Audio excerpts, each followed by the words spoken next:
Before we get into today's video, I'd like to thank Surfshark VPN for sponsoring this video. Surfshark is a VPN service that protects your online information by encrypting all the data that you send through the internet, making sure anyone you don't want to see it doesn't see it.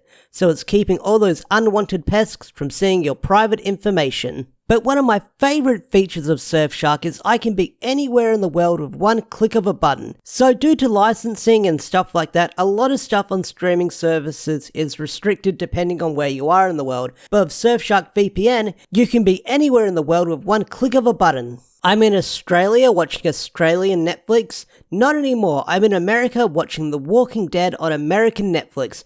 How awesome is that? And right now, Surfshark has a really good deal going on right now. By using my link in the description and using the promo code DEOXY, you'll get 83% off. Not only that, you'll get an extra 3 months for free. Surfshark also offers a 30-day money-back guarantee, so there's no risk in trying it out for yourself. Special thanks to Surfshark for sponsoring this video, and I hope you guys try out the link in the description down below. Thanks for watching. So, Power Rangers issue number 4 is quite the strange issue because I was not expecting the events that would go down in this issue, because when the previews came out and the synopsises came out, I just thought we'd be visiting the Shattered Grid world for a few issues, but this trip is pretty much one and done in this issue, setting up the next events for whatever's going to happen in the next upcoming issues, which, if you've been following the spoilers and the teasers and stuff like that, you kind of know what's going to happen.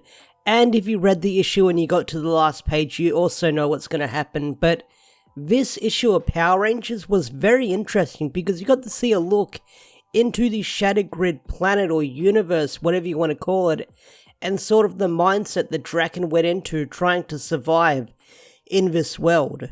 So the issue opens up with the Omega Rangers and Draken landing in the Shattered Grid, Angel Grove, whatever you want to call it. And first off, I want to talk about the background and the area around them, this Angel Grove ruins or whatever you want to call it. Everything is all grey, black and murky. It all stands out in its own unique way, like nothing is bright and vibrant, everything's all grimy and gross when you look at the colours, and that makes it stand out compared to the Rangers with the colour choice they did here, where everything what the Rangers are wearing that stands out with their gold bracelets and what Draken's wearing, like really good colour contrast with how everything stands out in this like ruins of this Shattered Grid world, like nothing is bright colours in this world. So Draken and Zack get into a little bit of an argument where Zack says, you could have created anything in the world but you created this, referring to Angel Grove. And they get into a bit of an argument where Draken says, what are you expecting, chocolate rivers and candy skies and stuff like that? He gives them that answer. And then Zack says, it's kind of pathetic that you brainwashed everyone into thinking you're the hero in this world. You sort of treated it like a video game.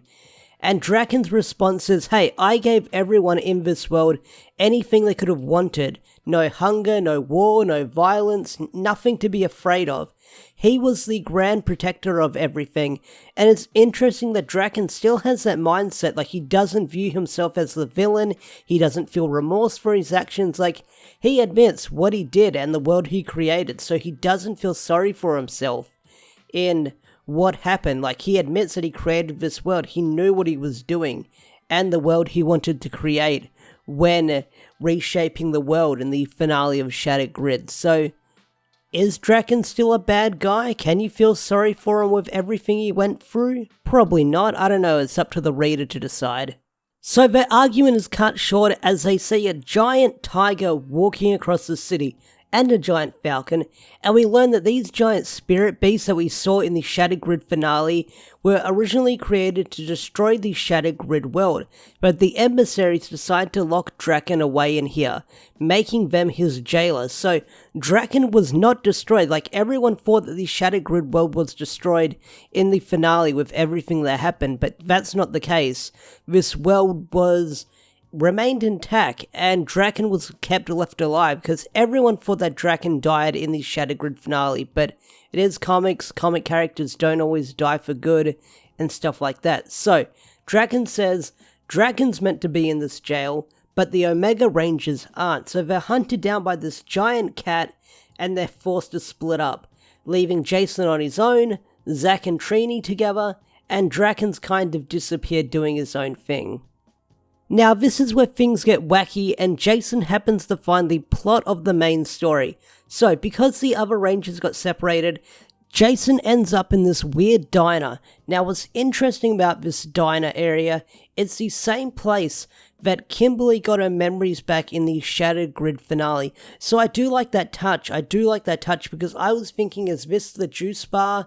Is it not? But then you get reminded that Jason ended up in this diner. And then it all clicked for me that Jason wound up in some sort of old diner.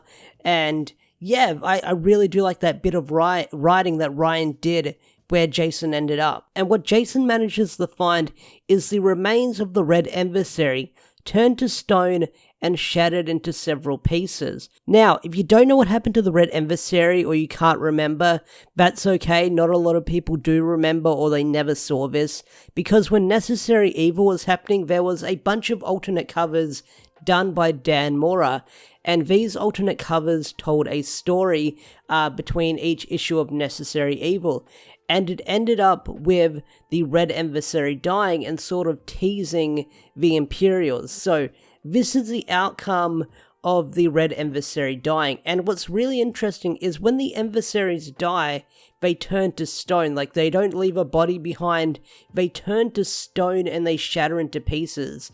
Well, this one did, because it happened to the Blue Emissary when Kia killed him back in Necessary Evil, and it looks like whatever these beings are, or whatever they're made of, it looks like they require the same fate, or they get the same fate when they die, turning into these stone statues, being shattered to pieces. It kind of reminds me when Vegeta died in the Buu arc of Dragon Ball Z back in the day, so that's the vibes I'm getting when I see these stone emissaries all over the place. But yeah, Jason's found the next key item to move the story along. So this is where things get wacky. Really, really wacky. So Zack and Trini stumble across this giant town hall, and what comes out of the giant town hall? A red sentry, but this Red Sentry Ranger is not the old Red Sentry Ranger we've seen in the comics. This one is decked out in sports gear for some reason. But props to the artist for designing this Red Sentry decked out in sports gear, because he looks really wacky and crazy. Like, look what he's wearing, look what he's holding. Like, there's so much detail into his design. I really love it. I really love this guy's appearance with what he looks like. Like, he could be like a monster of the day in Power Rangers if he wanted to. So it kind of sucks that this is the only time we're probably going to see this dude, because I really dig their design. I think they look really freaking awesome. So Zack and Trini go inside the town hall, and what they see is even more wackier stuff. We see even more sentries decked out in sports gear, but not only that, we see a throne for Lord Drakken made out of trash. I don't know, Lord Drakken's the freaking trash king now. I have no idea what he's been doing in this dimension, but he's basically made it like stuff out of trash. You could call him the Trash King as a joke, but that's what it looks like. So you see a bunch of sentries. Not only that, you see a Finster 5 made out of trash, where he's got trash armor, and they start chanting "All Hail Lord Drakken," and they start to get close to Zack and Trini. Then suddenly, Drakken jumps out of nowhere and starts kicking the crap out of them, knocking them out, taking them out like they're nothing. So once Drakken takes them all out, Trini asks how long has Drakken been here for, and Drakken can't really say. Has it been weeks, months, years? Time works differently in this dimension. He said he tried to mark down the days, but he soon realized there was no days or night here, no seasons, no life, and no death, just a never-ending existence. So when Zack tries to ask him if he made all these things, Drakken snaps at him again, saying, "Don't you dare judge me, because none of you would have been strong enough to survive in here. To endure the time to ignore the voices, to remember the people you see around you aren't real, none of you." So yeah, Drakken made these sentries as some sort of weird coping mechanism, I'm guessing.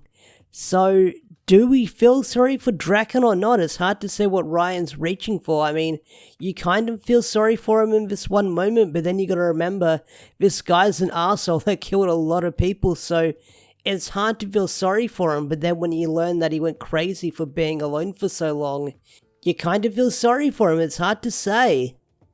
So the White Tiger manages to track down our heroes and Draken, and they're confronted by the Beast, but Zack comes up with a plan where he puts his helmet on one of the weird sentry looking dudes, and it goes for him because it's got his scent. So while this is going on, our heroes use this moment as a distraction to teleport to their ship and fly off this planet. So while they're flying out of the planet's atmosphere, they're getting chased by the White Falcon, which looks freaking amazing. I love the designs for these weird spirit beasts. But what's also really awesome, and I forgot to bring it up at the start of the review when they landed on this planet, like you can see the remains of the Dragon Zord and the White Tiger Zord floating in space, which is also really cool. I do like that touch from the artist, like that looks really awesome as well. So they managed to escape off the planet, but also getting their engines damaged, but we'll get to that in a little bit. So Jason tells the others that he found the remains of the emissary, and then 11 chimes in saying he can't find any remains or any traces of energy of the Imperial from the shattered pieces of the stoned emissary. So what he does is he puts it together and they realize that a piece is missing, saying that the Imperial took it as a souvenir. And this is where Jason says, this whole time we've been trying to track an Imperial, but what they should have been looking for is scanning for an emissary. And this is where 11 also says the blue emissary's base output levels are on file, so if I sync them with the red, we can actually find where the base is located. So it looks like we're going on a bit of a side mission before we go hunting down the Imperials again, but if they're tracking down the blue emissary's base, I have no idea what we're going to find. I'm guessing we're going to find some sort of deep ranger lore or something brand new we've never heard about before, which would be very interesting, so who knows what we'll find there. But I'm hoping if we're going to run into more emissaries with the rangers, I'm hoping we can find out what happened to the yellow one, because that was kind of left up in the air if they survived or not at the end of Necessary Evil. So hopefully we'll find out if they're alive or not. So the final few pages are very, very interesting, where 11 says before they can continue on with their journey, the engines are damaged, so they're gonna need to get them repaired. And Draken says, hey, I know a place that's nearby that can get you the repairs that you need. And if you thought that this place was bad that we were in, you haven't seen nothing yet. So then on one of the final pages for this issue, you have a bunch of aliens sitting around playing poker, talking, and one of them asks, why did Dark Spectre barbecue Genovis free?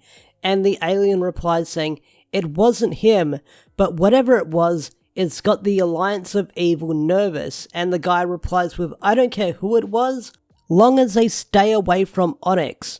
And that's the big reveal at the end of the chapter that some of us kind of knew about. The Rangers are heading to the planet Onyx, which is really awesome because I really enjoyed that planet on the TV show. I kind of wish we got to see more of it. I think it was only in like 3 episodes or something, but to see the Rangers in the comics exploring this brand new planet, well, sort of brand new planet, we're going to see more of it and more of a deeper look of it, which will be awesome.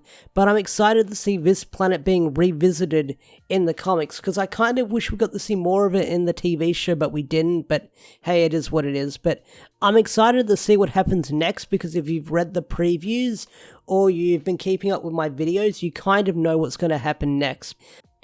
But anyway guys, I think I'm going to wrap this video up now. If you enjoyed this video, hit that like button, subscribe to the channel if you're new, and don't forget to turn on notifications. It helps the video out, puts the channel in the algorithm, it puts the video in the algorithm, all that stuff YouTubers talk about. Special thanks to all the members such as Swagger4. If you want to get your name shouted out at the end of a video, you can become a Zord tier member like Swagger4 over here. So with that said, I'm going to wrap things up now. Thanks for watching, and I'll see you guys in the next video. Peace out, take care, and have a wonderful day or night. Bye!